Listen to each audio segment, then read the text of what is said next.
And all y'all came out there doing the work in truth and sincerity, shalom, and to the speckled birds that are out there that's finding out the truth, who they are, and that they belong to the house of Israel. So I just want to go ahead and I want to edit this video that I have, or this recording, because when I recorded it, I had a few mistakes in here, because I was out there,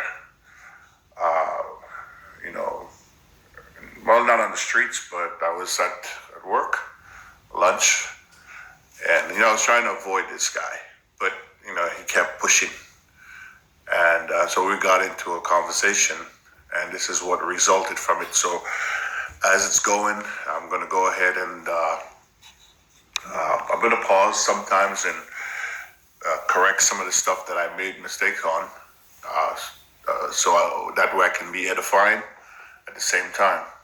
All right, here we go. Wait, God. But I had my pistol sitting right here on the floor. Right on the floor. If I would have known the dude was coming up on me to try to rob me, I just grabbed my gun and shot him. But I didn't think he was trying to. So sometimes, even if you got a gun, if the dude beat you to it. This man asked me one time, if somebody come into your house and steal, will you shoot him? I said no. I said because some crimes are not equal to the death.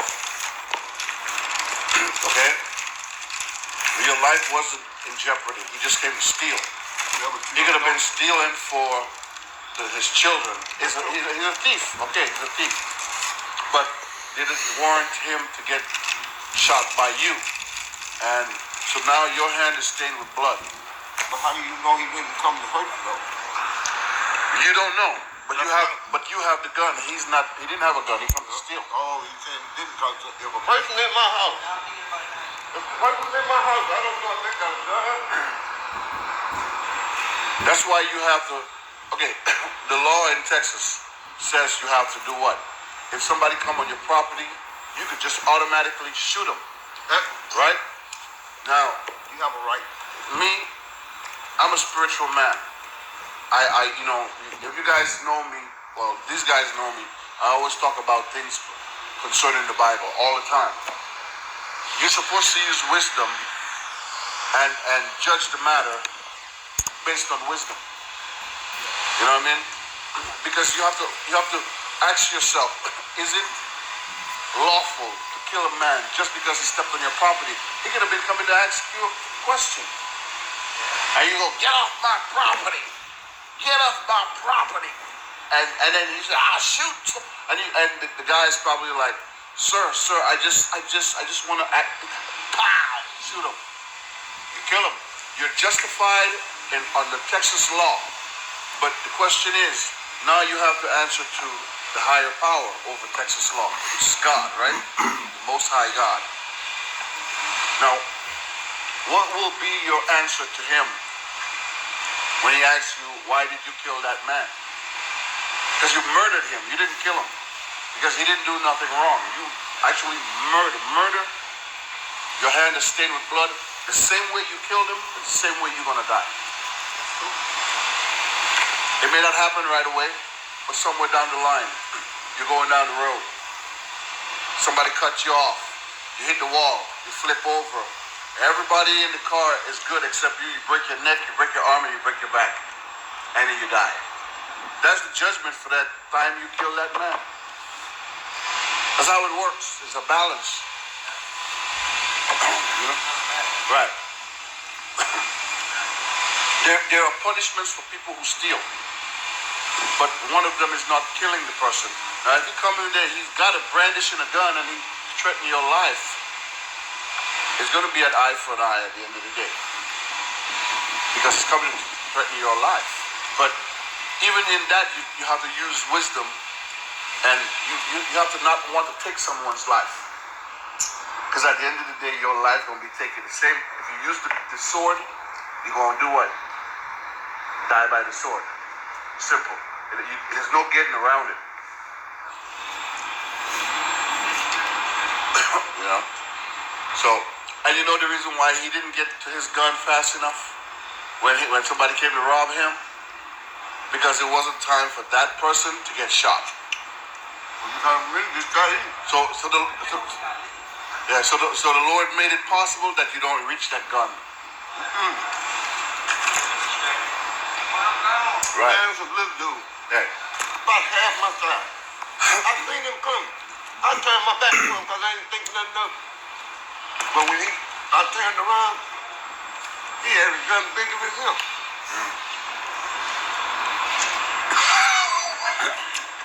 He picked two motherfuckers back that motherfucker.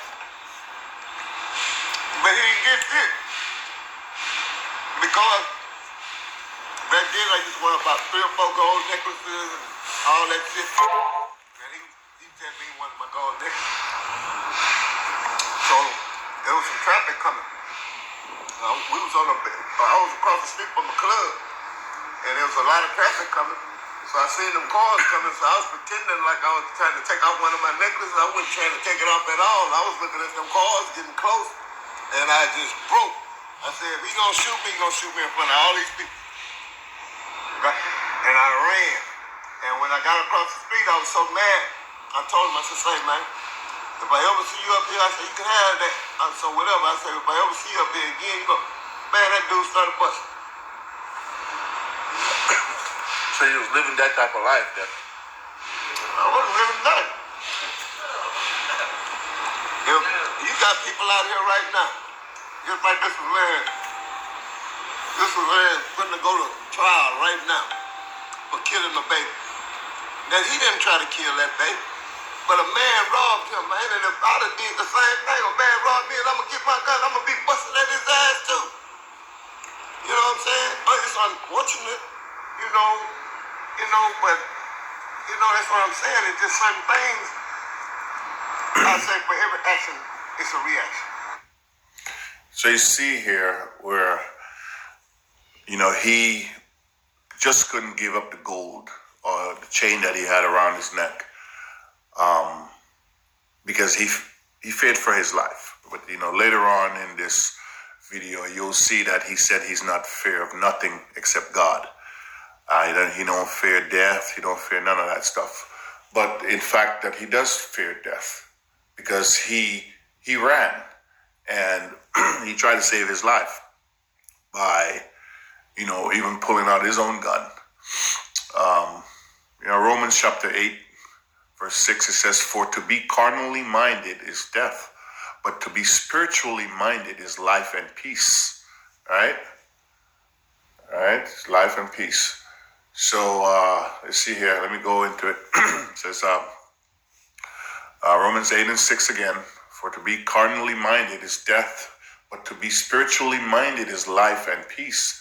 Because the carnal mind is enmity against Yahweh, power. For it is not subject to the law of God, neither indeed can be. Okay?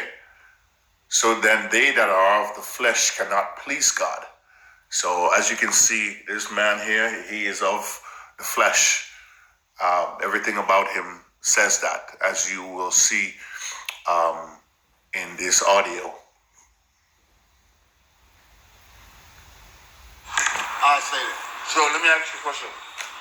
So now, he robbed you, he's getting away, and you pop a couple shots, it didn't get him, but it got someone who's innocent. Should you now pay for that innocent life that you killed? And what should be the severe punishment for you? Well, I think for me, I wouldn't stick around the receive just because I'm a bust and go. But so you're being unlawful and unfair, man, because you don't want to now own up to your own responsibility now. man, when that dude shot at me, I found out where his mama stayed and where he lived, and I went and spent the night at their house waiting for his ass to come home because I was going to light his ass up. So he was premeditating a murder. I was premeditating. He premeditated when he tried to rob me for nothing. Now you see what he said, right? He said he would have. He said he would have ran if somebody had died innocently from his negligence. Now that person he found out later was one of his cousins. What would you have done? Man, Or if that happened with someone else and they bust a shot after somebody, it missed them, killed one of your aunties, and you find out, your first thought on your mind would be what? I gotta get that nigga who killed my auntie. no, Right? that's not my thought.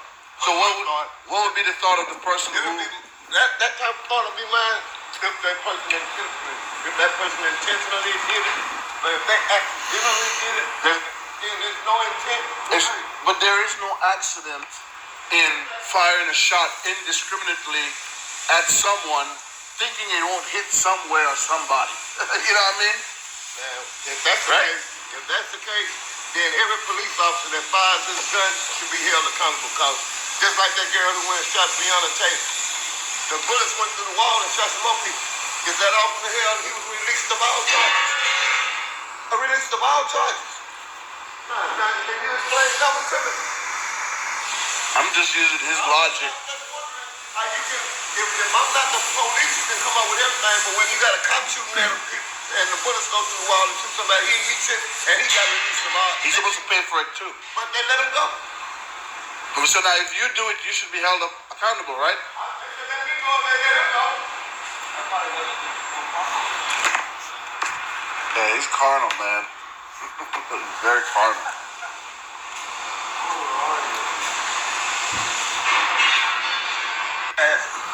As a sign of prophecy.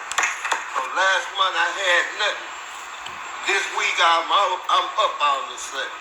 I said I'm up all of a sudden. And I look at everything as a blessing. I'm blessed to be up and alive, talking to you. I'm blessed to be. I look at all of that. I don't look at life. Look, man, I'm 60, finna be 62.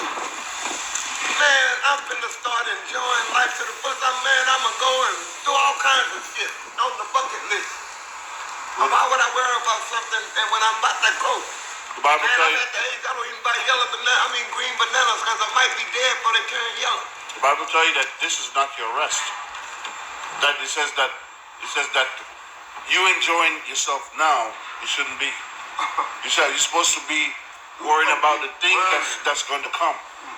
That's why the last time you said that I always be talking negative stuff out of the Bible. And I never worry. The Bible is full of things that you would consider negative, but it's actually warning you. I don't need no warning. You don't need no warning? I just want mine to come all of a sudden. I hope when I die, I hope I be in some good ass pussy and I call and go at the same time. Thou sayest. Just the same way you said it is the same way it's going to be done. I love it. I love it. I love it. You see, that this is what I'm talking about. These older men, they don't have nothing good to say. They have a lot of idle words. And he's a perfect example of what being idle is. So I'm going to go ahead and I'm going to pull up this scripture here in Matthew chapter 12 and verse 36. It says, "But I say unto you that every idle word that man shall speak, they shall give account thereof in the day of judgment." All praises to Yahweh B'Shem Yahushua. I'll never sit around and be worried. Oh, I'm gonna die. Oh, that's no way to live. That's no way to live. Don't never live. The only thing I'm gonna fear in this world is God. That's it. Nothing else is to be feared. Don't fear death. If you say you want to get close to God, the only way you're gonna get close to God, you gotta die to get there. So why fear death if you want to be close to God? You shouldn't fear it. But Where did People you that say they want to be with God, but they fear death. where did you They're get running to that? hide. Where did you get that from? This is the way I look at it. I don't have. All right, so he says he just want to enjoy himself to the fullest. So here we go again in the book of Ecclesiasticus. I'm sorry, Ecclesiastes 7:2 says it's better to go to the house of mourning than to go to the house of feasting.